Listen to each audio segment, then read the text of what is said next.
ചേർന്നിരുന്നു. ഒന്നായിരുന്നു നാം അന്നു, നമ്മിൽ കുന്നോളം നന്മയുണ്ടായിരുന്നു.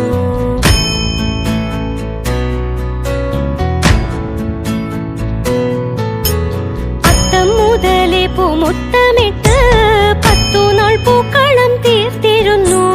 അത്തം മുതലേ പൂമുത്തമിട്ട് 10 നാൾ പൂക്കളം തീർത്തിരുന്നു. പൂക്കളം തന്നിൽ പലതരം പൂവുകൾ തമ്മിൽ നിറങ്ങൾ തന്നുത്സവം മണ്ണിൽ നിറയ്ക്കുന്നേ ആനന്ദം നമ്മിൽ. വീടരുന്നേ തുളസിപ്പൂ, തുമ്പപ്പൂ, മുല്ലപ്പൂ, ലില്ലി